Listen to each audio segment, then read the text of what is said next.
Hai semuanya, salam sehat. Ketemu lagi dengan Ibu Feb. Nah, kali ini kita akan belajar mengenai fungsi komposisi dan fungsi inverse. Tapi sebelum masuk ke fungsi komposisi maupun fungsi inverse, kita belajar pengertian fungsi itu dulu. Nah, fungsi ataupun pemetaan antara dua himpunan, ya di sini Ibu ambil himpunan A dan himpunan B. Ya. Pemetaan dari A ke B itu adalah relasi yang memasangkan setiap anggota A tepat satu. Nah, kata kuncinya untuk fungsi ini adalah setiap anggota A tepat satu ya terhadap anggota B. Nah, seperti apa? Lihat contohnya. Nah, misalkan ini adalah dua himpunan, yaitu himpunan A dan himpunan B. Nah, memetakan himpunan A, yang dilihat hanya himpunan A-nya dulu, memasangkan tepat satu ke himpunan B. Berarti di sini misalkan Ibu pasangkan 1 ke A. Ya. Nah, 2 boleh ke B. Ya, 3 boleh ke C. Nah, seperti ini. Ya, jadi ini merupakan fungsi. Kenapa? Karena pada himpunan A memasangkan tepat satu anggota A, ya, yang dilihat hanya ini, ya, terhadap anggota B. Nah, misalkan B-nya ada 2 cabang tidak masalah, ada yang kosong tidak masalah. Jadi yang dilihat hanya pada himpunan A. Nah, sedangkan misalkan ini ada 2 himpunan selanjutnya, ya, di sini Ibu pasangkan 1 ke A, ya, 2 ke A, 1 ke C lagi. Nah, ini tidak termasuk fungsi. Ya, kenapa ini tidak termasuk fungsi? Karena pada anggota A terdapat 1 yang memasangkan 2 ke anggota B. Ya, memasangkan 2, dia memasangkan ke A, dia juga memasangkan ke C. Nah, ini tidak boleh. Ya. Nah, sedangkan nanti yang ketiga Ibu mau buat, ya. Kalau misalkan 1 Ibu pasangkan ke A, ya, 3 Ibu pasangkan ke B. Nah, apakah ini merupakan fungsi? Ya, tentu saja tidak. Kenapa? Karena pada anggota 2 di A itu tidak punya pasangan ke sebelahnya. Ya, dia atau enggak dia namanya jomblo gitu, nggak boleh. Ya, jadi harus tepat 1, setiap anggota ada 1. Jadi kalau ada yang kosong berarti tidak boleh. Kalau ada yang double tidak boleh. Ya, jadi tepat 1. Nah, kalau yang di B nggak apa-apa, nggak masalah. Nah, itu dia pengertian dari fungsi. Nah, pada himpunan itu sendiri ada beberapa istilah ya nak ya, ada namanya daerah asal, daerah kawan, ataupun daerah hasil. Nah, yang mana saja itu? Perhatikan yang ini. Nah, dari yang tiga relasi ini yang merupakan fungsi kan hanya yang pertama ya, berarti kita lihat hanya yang pertama. Nah, dari relasi yang pertama ini ada istilah yang pertama adalah daerah asal ya. Nah, daerah asal ataupun namanya domain ya, berarti anggota dari himpunan A, yaitu 1, 2, dan 3. Fungsinya adalah 1, 2, 3 ya. Nah, sedangkan daerah kawan ada kata lain ya, istilah lain adalah daerah kawan atau kodomain ya. Nah, kodomain di sini ya berarti himpunan B, yaitu A, B, C, dan D ya, berarti A, B, C, D. Sedangkan istilah yang ketiga ada namanya daerah hasil ya, ataupun range ya, berarti pada himpunan B yang merupakan yang punya pasangan terhadap himpunan A. Nah, yang punya pasangan kan hanya A dan B, berarti hasilnya kita tulis hanya A, B. Nah, seperti itu. Oke, untuk lebih jelasnya Ibu sudah menyediakan 1 soal di sini ya. Nah, dari gambar berikut yang merupakan fungsi adalah, nah kita lihat untuk yang pertama yang A ya. Nah, di daerah asalnya ya itu ada 1, 2, dan 3 ya. Daerah kawannya ada A, B, C. Nah, di mana 1 dipasangkan terhadap A dan 1 juga dipasangkan terhadap B. Jadi pada daerah asal ya, himpunan awal itu memasangkan 2.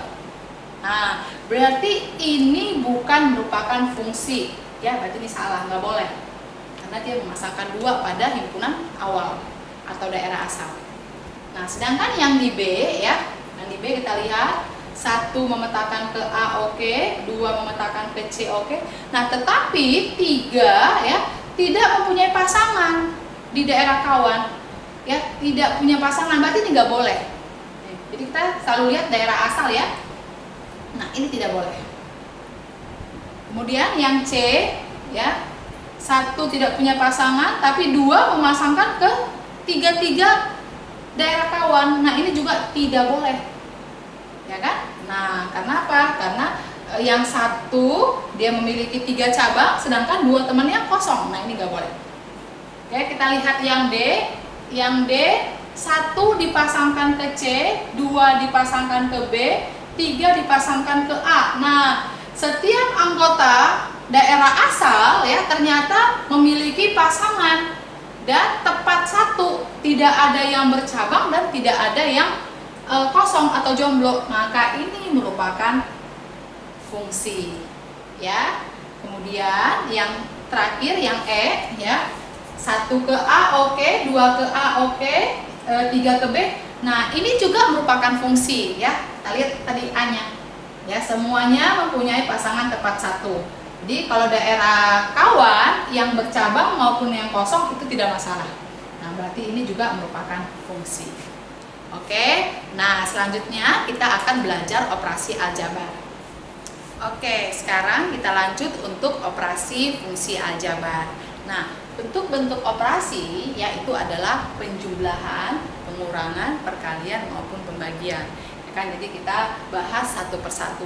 Nah, untuk penjumlahan fungsi, jika ada fungsi f tambah fungsi g, x, nah itu bisa kita ubah menjadi fungsi fx ditambah dengan fungsi gx. Jadi kita langsung pisah.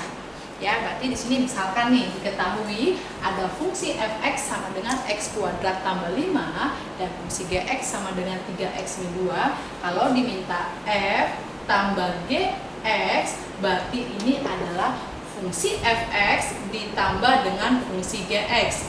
Nah, jadi kita tinggal masukkan saja di mana fungsi fx itu adalah x kuadrat tambah 5, ya, ditambah dengan fungsi gx adalah 3x min 2. Nah, tinggal kita jumlahin saja. Ya, di sini yang bisa dijumlahin hanya 5 dan min 2. Berarti x kuadrat plus 3x plus 3. Nah, ini adalah penjumlahannya. Oke, yang kedua, ya, sama aja dengan pengurangan. Jika 2 fungsi dikurangkan, itu bisa kita pecah menjadi fungsi fx dikurang gx. Ya, maka di sini f min gx sama aja dengan fx dikurang gx. Ya, di mana ya fungsi fx tadi adalah x kuadrat tambah 5, ya, dikurang dengan 3x min 2. Ya, nah ini menjadi x kuadrat tambah 5, karena ini minus berada di luar, ini berarti kita kali ke dalam min 3x, ini min ketemu min jadi plus. Ya, jadi plus 2 ya. Ingat, nah kalau dikurang itu juga masuk ke semua suku di dalamnya. Maka ini menjadi x kuadrat, ini min 3x, 5 tambah 2 berarti plus 7. Nah, ini pengurangannya. Bentuk yang ketiga, perkalian suatu fungsi dengan konstanta. Ya, k kali fx itu sama aja dengan k dikali fungsi fx. Nah, berarti contohnya yang ketiga, misalkan nih, buat 5 kali fx. Artinya 5 kali fungsi fx. Ya, 5 kali fungsi fx. Berarti sama dengan 5 dikali x kuadrat tambah 5. Maka sama dengan, ya, 5x kuadrat tambah 5.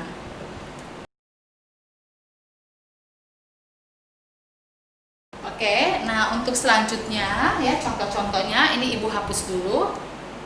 Ya, kita lanjut ke nomor 4.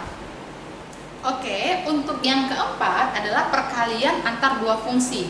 Ya, fungsi f kali g, ya, x sama dengan fungsi fx dikali fungsi gx.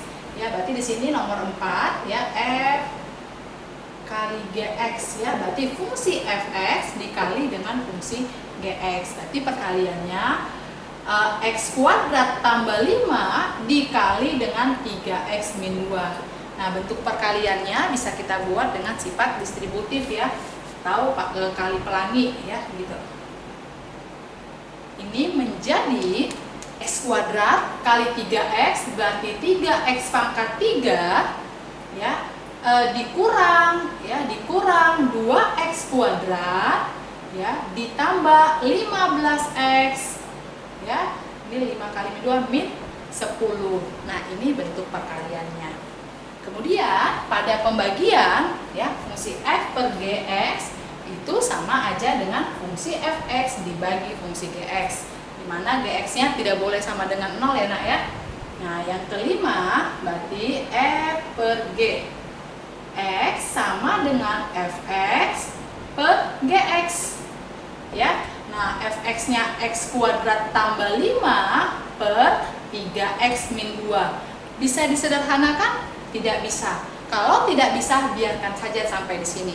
Nah, tetapi ingat ada syarat, gx tidak boleh sama dengan 0. Berarti di sini kamu harus tulis syaratnya ya, bahwa 3x min 2 tidak boleh sama dengan 0 ya, atau enggak lebih sederhana 3x ya, pindah lagi min 2-nya ke ruas kanan, berarti tidak sama dengan 2 ya, jadi positif, atau x tidak boleh sama dengan 2/3. Nah, ini syaratnya. Oke. Nah, yang terakhir untuk pangkat ya, f pangkat mx sama aja dengan fx dipangkatkan dengan m ya. Sekarang ibu ambil yang g aja. Misalkan yang ke-6 g2x ya, artinya fungsi g dikuadratin sama aja dengan gx pangkat 2. Nah, artinya 3x min 2 dikuadratin ya. Kalau dikuadratin kamu bisa buat perkaliannya sebanyak 2 kali ya, 3x min 2 ya. Nah, nanti ini ya bisa kita kali pelangi sama ya, menjadi 3x kali 3x 9x kuadrat ya, min 6x plus 4 ya, atau bisa disederhanakan ini min 6 dan min 6 menjadi min 12x ya, berarti min 12x plus 4. Nah, ini adalah bentuk-bentuk operasi fungsi aljabar ya. Semoga kalian bisa mengerti dan dapat dipahami dengan baik. Tetap semangat dan tetap sehat. Sampai ketemu lagi. Bye-bye.